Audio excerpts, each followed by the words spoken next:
ನಮಸ್ಕಾರ Bidar news round ಅಪ್ಗೆ ಸ್ವಾಗತ. ನಾನು ಹನುಮಂತ್ ದೇಶ್ಮುಖ್. ಬನ್ನಿ ಕ್ವಿಕ್ ಆಗಿ ನೋಡೋಣ ಬೀದರ್ ಜಿಲ್ಲೆಯ ಇಂದಿನ ಪ್ರಮುಖ ಸುದ್ದಿಗಳನ್ನು.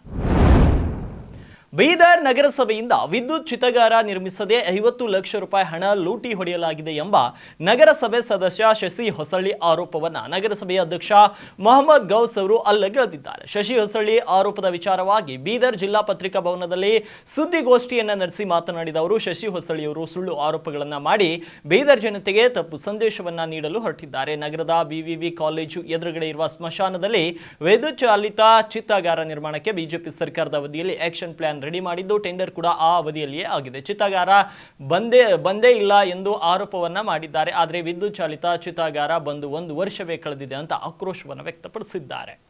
परसों हमारे शेषी उसरल्ली साहब एक स्टेटमेंट दिए थे कि जो बिल्कुल झूठे आरोप लगाकर जो मैसेज बीदर की जनता को देने जा रहे हैं, बिल्कुल गलत बात है.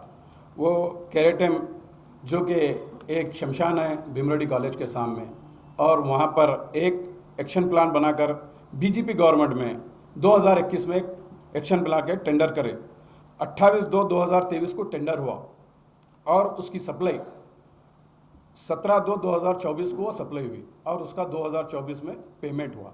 और उन्होंने आरोप लगा रहे हैं कि यह मशीनरी आई नहीं, जबकि वो मशीनरी ऑलरेडी आपको यहाँ से ले जाके हम विजिट कराएंगे. वो मशीनरी आके कितने दिन हुआ आप देख सकते हैं, आपके माध्यम से आप मशीनरी देखिए. और उन्होंने एक छोटा सा एक बात बताया मिनिस्टर साहब के ऊपर कि मिनिस्टर साहब के भाई है बोल, वो सरासर झूठ है. नासिर खान का और मिनिस्टर साहब का कोई रिलेशन नहीं. ಬಸವ ಕಲ್ಯಾಣ ಉಪವಿಭಾಗದ ಸಹಾಯಕ ಆಯುಕ್ತ ಮುಕುಲ್ ಜೈನ್ ವರ್ಗಾವಣೆಯಾಗಿದ್ದು, ಬೀದರ್ ಮಹಾನಗರ ಪಾಲಿಕೆಯ ಆಯುಕ್ತರಾಗಿ ಮುಕುಲ್ ಜೈನ್ ಅವರನ್ನ ನೇಮಕ ಮಾಡಿ ಆದೇಶವನ್ನು ಹೊರಡಿಸಲಾಗಿದೆ. 1 ತಿಂಗಳ ಹಿಂದಷ್ಟೇ ಬೀದರ್ ಮಹಾನಗರ ಪಾಲಿಕೆ ಪ್ರಭಾರಿ ಆಯುಕ್ತರಾಗಿ ಪ್ರೊಫೆಷನರಿ IAS ಅಧಿಕಾರಿ ರಮ್ಯಾ ರಂಗಸ್ವಾಮಿಯವರು ಅಧಿಕಾರವನ್ನು ವಹಿಸಿಕೊಂಡಿದ್ದರು. ಆದರೆ ನಿನ್ನೆ ಬಸವ ಕಲ್ಯಾಣ ಉಪವಿಭಾಗದ ಸಹಾಯಕ ಆಯುಕ್ತರಾಗಿದ್ದಂತಹ ಮುಕುಲ್ ಜೈನ್ ಅವರನ್ನ ಈ ಸ್ಥಳಕ್ಕೆ ವರ್ಗಾವಣೆಗೊಳಿಸಿ ಆದೇಶಿಸಲಾಗಿದೆ.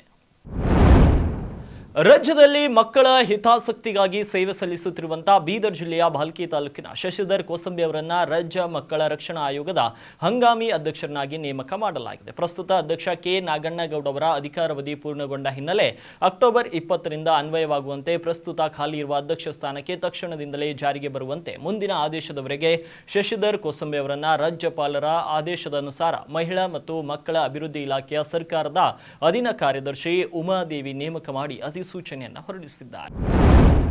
ಭಾಲ್ಕಿ ಪಟ್ಟಣದ ಬಸ್ ಡಿಪೋ ಹಾಗೂ ಬಸ್ ನಿಲ್ದಾಣಗಳಿಗೆ KKRTC ನಿಗಮದ ಅಧ್ಯಕ್ಷ ಅರುಣ್ ಕುಮಾರ್ MY ಪಾಟೀಲ್ ಅವರು ಭೇಟಿ ನೀಡಿ ವ್ಯವಸ್ಥೆಗಳನ್ನು ಪರಿಶೀಲಿಸಿದರು. ಬಳಿಕ ಮಾತನಾಡಿದ ಅವರು, ಬಸ್ ಘಟಕ ಹಾಗೂ ಬಸ್ ನಿಲ್ದಾಣ ವೀಕ್ಷಣೆಯನ್ನು ಮಾಡಿದ್ದೇನೆ. ಬಸ್ ನಿಲ್ದಾಣದಲ್ಲಿ ಸ್ವಚ್ಛತೆಗೆ ಆದ್ಯತೆ ನೀಡಬೇಕಿದೆ ಮತ್ತು ಆಸನಗಳ ವ್ಯವಸ್ಥೆ ಮಾಡುವಂತೆ ತಿಳಿಸಿದ್ದೇನೆ. ಒಟ್ಟಿನಲ್ಲಿ ಸಿಬ್ಬಂದಿಗಳ ಕಾರ್ಯ ಮೆಚ್ಚುವಂಥದ್ದು. ಅದರಂತೆ ಶತಾಯುಷಿಗಳಾದ ಭೀಮಣ್ಣ ಖಂಡ್ರೆ ಅವರು ನಿರ್ಮಿಸಿರುವಂತಹ ಭಾಲ್ಕಿ ಬಸ್ ಘಟಕ ಸ್ಥಾಪನೆಯಾಗಿ 31 ವರ್ಷ ಕಳೆದರೂ ಇನ್ನೂ ಒಳ್ಳೆ ರೀತಿಯಲ್ಲಿ ಕಂಡುಬರುತ್ತದೆ. ಸುಗಮ ಸಾರಿಗೆ ವ್ಯವಸ್ಥೆಯ ನಡುವೆ ಸಮಸ್ಯೆಗಳು ಕಾಣಿಸಿಕೊಂಡಿದ್ದು, ಸಮಸ್ಯೆಗಳನ್ನು ಸರಿಪಡಿಸಿಕೊಳ್ಳಲು ಸಂಬಂಧಪಟ್ಟ ಘಟಕ ವ್ಯವಸ್ಥಾಪಕರಿಗೆ ಹಾಗೂ ಸಿಬ್ಬಂದಿಗಳಿಗೆ ಸೂಚಿಸಿದ್ದೇನೆ ಎಂದರು.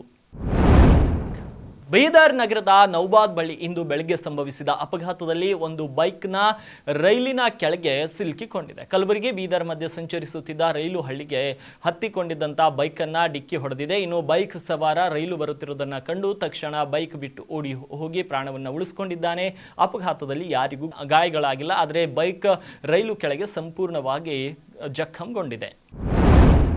ಭಾಲ್ಕಿ ತಾಲೂಕಿನ ಭಾತಂಬ್ರ ಗ್ರಾಮದ ಮಹಾದೇವ್ ದೇವಸ್ಥಾನದಲ್ಲಿ ಲಕ್ಷ ದೀಪೋತ್ಸವ ಕಾರ್ಯಕ್ರಮ ಸೋಮವಾರ ಸಂಜೆ ಭಕ್ತಿ ಭಾವದಿಂದ ಜರುಗಿದೆ. ನೂರಾರು ಭಕ್ತರು ದೇವಸ್ಥಾನದ ಆವರಣದಲ್ಲಿ ರಂಗೋಲಿಯನ್ನು ಬಿಡಿಸಿ ದೀಪವನ್ನು ಬೆಳಗಿಸಿ ದೀಪೋತ್ಸವದಲ್ಲಿ ಪಾಲ್ಗೊಂಡು ದೇವರಿಗೆ ಭಕ್ತಿಯನ್ನು ಮೆರೆದರು. ದೀಪೋತ್ಸವದ ಸಾನ್ನಿಧ್ಯವನ್ನು ವಹಿಸಿದ ಜಗದ್ಗುರು ಶಿವಯೋಗೇಶ್ವರ ಸ್ವಾಮೀಜಿಯವರು ಮಾತನಾಡಿ, ದೀಪ ಹಚ್ಚುವುದು ಅಜ್ಞಾನ, ಅಂಧಕಾರ ಮತ್ತು ದುಷ್ಟತೆಯ ಮೇಲೆ ಜ್ಞಾನ, ಸತ್ಯ ಮತ್ತು ಸತ್ಕಾರ್ಯದ ವಿಜಯವನ್ನು ಸೂಚಿಸುತ್ತದೆ. ಈ ಉತ್ಸವದ ಮುಖ್ಯ ಉದ್ದೇಶ ಭಕ್ತರಲ್ಲಿ ಧಾರ್ಮಿಕ ಭಾವನೆ, ಶ್ರದ್ಧೆ ಮತ್ತು ಏಕತೆ ಬೆಳೆಸುವುದು. ದೇವರ ಕೃಪೆಯಿಂದ ಸಮಾಜದಲ್ಲಿ ಶಾಂತಿ, ಸಮೃದ್ಧಿ ಮತ್ತು ಸೌಹಾರ್ದತೆ ನೆಲೆಸಲಿ ಎಂಬ ಆಶಯದೊಂದಿಗೆ ಈ ಹಬ್ಬ ಆಚರಿಸಲಾಗುತ್ತದೆ ಅಂತ ಆಶೀರ್ವಚನ ನೀಡಿದರು. ಬೀದರ್ ನಗರದ ನೌಬಾದ್ ಹತ್ತಿರವಿರುವಂಥ ರೇಷ್ಮೆ ಇಲಾಖೆಗೆ ಸೇರಿದ ಜಾಗದಲ್ಲಿ ಅತ್ಯಾಧುನಿಕ ಅಂತಾರಾಷ್ಟ್ರೀಯ ಕ್ರೀಡಾಂಗಣ ನಿರ್ಮಾಣಕ್ಕೆ ಹೊರಟಿದಂಥ ಜಿಲ್ಲಾ ಉಸ್ತುವಾರಿ ಸಚಿವರಿಗೆ ಈ ಸ್ಥಳ ಪುನರ್ ಪರಿಶೀಲಿಸಲು ಸೂಚಿಸಬೇಕು ಅಂತ ಮಾಜಿ ಪರಿಷತ್ ಸದಸ್ಯ ಅರವಿಂದ್ ಕುಮಾರ್ ಅರಳಿಯೂರು ಮುಖ್ಯಮಂತ್ರಿಗಳಿಗೆ ಪತ್ರವನ್ನು ಬರೆದಿದ್ದಾರೆ. ಮುಖ್ಯಮಂತ್ರಿಗಳಿಗೆ ಬರೆದ ಪತ್ರದ ವಿಚಾರವಾಗಿ ಉತ್ತರ ಕರ್ನಾಟಕ ಸುದ್ದಿ ವಾಹಿನಿಯೊಂದಿಗೆ ಮಾತನಾಡಿದ ಅವರು, ಕ್ರೀಡಾಂಗಣ ನಿರ್ಮಾಣಕ್ಕೆ ರೇಷ್ಮೆ ಇಲಾಖೆಯ ಸ್ಥಳ ಗುರುತಿಸಿರುವುದು ಸರಿಯಲ್ಲ. ರೇಷ್ಮೆ ಇಲಾಖೆ ಅಭಿವೃದ್ಧಿ ಮಾಡುವುದು ಬಿಟ್ಟು ಅದನ್ನು ಮೊಟಕುಗೊಳಿಸಲು ಹೊರಟಿದ್ದು ಸರಿಯಾದ ಕ್ರಮವಲ್ಲ ಅಂತ ಪತ್ರದಲ್ಲಿ ತಿಳಿಸಿದ್ದಾರೆ. ಸ್ಟೇಡಿಯಂ ಕಟ್ಟಲಿಕ್ಕೆ ವಿರೋಧ ಮಾಡಿಲ್ಲ. ಸ್ಟೇಡಿಯಂ ಕಟ್ಟಲಿಕ್ಕೇನು ಜಾಗ ತೋರ್ಸ್ಯಾರ, ರೇಷ್ಮೆ ಇಲಾಖೆ ಜಾಗ ಅಂತ ಹೇಳ್ಯಾರ. ಆ ಜಾಗದಾಗ ಬೇಡ, ಆ ಜಾಗದಾಗ ಏನು ರೇಷ್ಮೆ ಇಲಾಖೆ ಅದ ಆ ಇಲಾಖೆಗೆ ಅಭಿವೃದ್ಧಿ ಮಾಡಿರಿ. ಅಲ್ಲಿ ಅದು ಡೆವಲಪ್ ಆಯ್ತು ಅಂದರೆ ರೈತರಿಗೆ ಅನುಕೂಲ ಆಗ್ತದೆ, ಅದು ಮಾಡಿರಿ. ಅದು ಜಾಗ ಬಿಟ್ಟು ಬೇರೆ ಕಡೆ ಮಾಡಬೇಕು ಅಂತಂದು ನಾನು ಒತ್ತಾಯ ಮಾಡಿದ್ನಿ. ಯಾಕಂದರೆ ಈ ಹಿಂದೆ ನಾವು ಅಲ್ಲಿರೋದೇ 82 ಎಕರೆ ಜಾಗ ಇತ್ತು. ಆ ಜಾಗದಾಗ 49 ಎಕರೆ ಆಲ್ರೆಡಿ ನಾವು ಹಾರ್ಟಿಕಲ್ಚರ್ ಕಾಲೇಜಿಗೆ ಕೊಡಿಸಿದ್ವಿ. ಈಗಿರೋದೇ 33 ಎಕರೆ ಜಮೀನು ಸಿರಿಕಲ್ಚರಿಗಿದೆ. ಆ ಸಿರಿಕಲ್ಚರ್ ಆಫೀಸ್ ಬಂದ ಮೇಲೆ ಇಲ್ಲಿ ಔರಾದ್, ಹುಮ್ನಾಬಾದ್, ಹೊಸ ಕಲ್ಯಾಣ ಈ ಕಡೆ ಜಾಸ್ತಿ ರೇಷ್ಮೆ ಬೆಳೆಯೋಕೆ ಚಲೋ ಮಾಡ್ಯಾರ. ಅದು ಅಭಿವೃದ್ಧಿ ಆಗ್ಲತ್ತದ.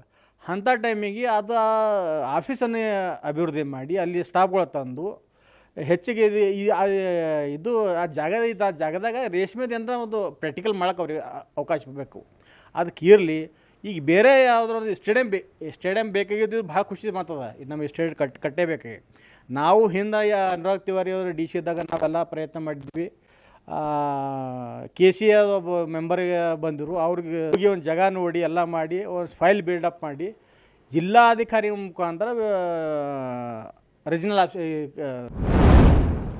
ಬಿಹಾರದ ಮುಜಾಫರ್ ವಿಧಾನಸಭಾ ಕ್ಷೇತ್ರದಲ್ಲಿ ಕಾಂಗ್ರೆಸ್ ಅಭ್ಯರ್ಥಿ ವಿಜೇಂದ್ರ ಚೌಧರಿ ಪರ ಬೀದರ್ ಜಿಲ್ಲೆಯ ಕಾಂಗ್ರೆಸ್ ಮುಖಂಡರು ಪ್ರಚಾರ ಕಾರ್ಯದಲ್ಲಿ ತೊಡಗಿದ್ದಾರೆ. ಕಾಂಗ್ರೆಸ್ನ ಕಿಸಾನ್ ವಿಭಾಗದ ರಾಷ್ಟ್ರೀಯ ಜಂಟಿ ಸಂಯೋಜಕ ಜಾನ್ಸನ್ ಗೋಡೆ, ಅದೇ ರೀತಿ ಮುಖಂಡರಾದ ರಾಜ್ ರತನ್ ಸಿಂಗ್, ರತ್ನಾದೀಪ್ ಕಸ್ತೂರೆ, ಅಕ್ರಮ್ ಪಾಷಾ, ಶೇಖ್ ಮುಜ್ಮಿಲ್ ಮತ್ತಿತರರು ಕ್ಷೇತ್ರದ ಲಕ್ಷ್ಮೀನಗರ್, ಬ್ರಹ್ಮಾಪುರ್, ಮೋತಿಜಾ ಮೈದಾನ ಮತ್ತು ತಿಲಕ್ ನಗರದಲ್ಲಿ ಮನೆಗಳಿಗೆ ಭೇಟಿ ನೀಡಿ ಕಾಂಗ್ರೆಸ್ ಸರ್ಕಾರದ ಸಾಧನೆಗಳನ್ನು ತಿಳಿಸಿದ್ದಾರೆ. ಅದೇ ರೀತಿ ಮಹಾಗಠಬಂಧನದ ಗ್ಯಾರಂಟಿಗಳನ್ನು ಜನರಿಗೆ ತಿಳಿಸಿ ಮತಯಾಚನೆಯನ್ನ ಮಾಡಿದ್ದಾರೆ. ಕಾಂಗ್ರೆಸ್ ಅಭ್ಯರ್ಥಿಯನ್ನ ಪ್ರಚಂಡ ಬಹುಮತದಿಂದ ಗೆಲ್ಲಿಸುವಂತೆ मतदार ಪ್ರಭುಗಳಲ್ಲಿ ಮನವಿ ಕೂಡ ಮಾಡಿದ್ದಾರೆ ಮುಖಂಡರು. आप लोगों से इतना ही कहूंगा, बीजेपी मुक्त यह भारत देश आपके धर्म अयंगरपुर बोरिया गांव से ही आप लोग चालू करेंगे, ऐसा मुझे भरोसा है. आपका किसी का गीत अब की बार तेजस्वी सरकार, अब की बार तेजस्वी सरकार, अब की बार तेजस्वी सरकार. करता हूँ आप सभी लोग इंडिया गठबंधन की सरकार को वोट दीजिए. आपके अच्छे दिन आएंगे.